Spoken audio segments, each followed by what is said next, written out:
5 minute বৃষ্টি হলে এখানে কি ডুবে যায়।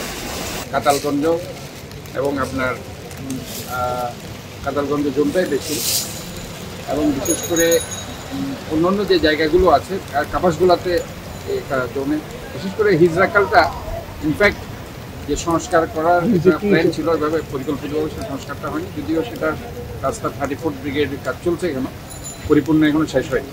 তো হিজরাকালটা কমপ্লিটলি যদি হয়ে যায় তার একটা রেজাল্ট আমরা দেখতে পাবো। তারপরে আমরা দেখতে পাচ্ছি এখানে আমি পুরোটা পর্যবেক্ষণ করলাম সকাল থেকে, এটা কিন্তু একটা ড্রেন, এটা অলরেডি যারা আছে সেটাকে মানে আপনার সিমেন্ট দিয়ে আপনি ভরাট করে দিয়েছে, বাট সাপোজ এটা করা উচিত না, এটা একটু জালি জালি থাকে এভাবে একটা, সুদা খুলে এটাকে ক্লিন করা সম্ভব।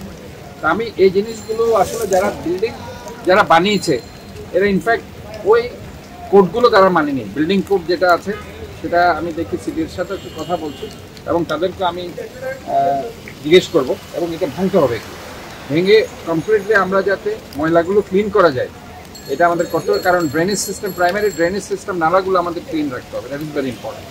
এবং আমি দেখতে পাচ্ছি এই পাশে ওই বৌদ্ধ মন্দির থেকে শুরু করে এই জোনটা, এরপরে গিয়ে এটা ঠিক আছে, বাট এই জোনটাতে পানি উঠছে এবং বাট পানি আমি যতদূর দেখছি যে আগের মতো যেভাবে সারাদিন পানি জমে থাকতো এটা থাকছে না, এটা 1.5-2 ঘন্টা বৃষ্টি বন্ধ হওয়ার পরে পানিটা চলে যাচ্ছে।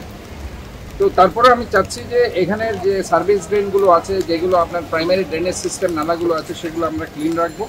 আমি এটা সরজমিনে দেখেছি আজকে, তো এটা আমি আমার যে প্যানেল এক্সপার্ট আছে তারাও আসবে, এসে এই কাজটা আমরা দ্রুত শুরু করব। আর এই জায়গাটা একটু নিচু আছে, রাস্তাটাকেও আমাদের একটু উঁচু করতে হবে।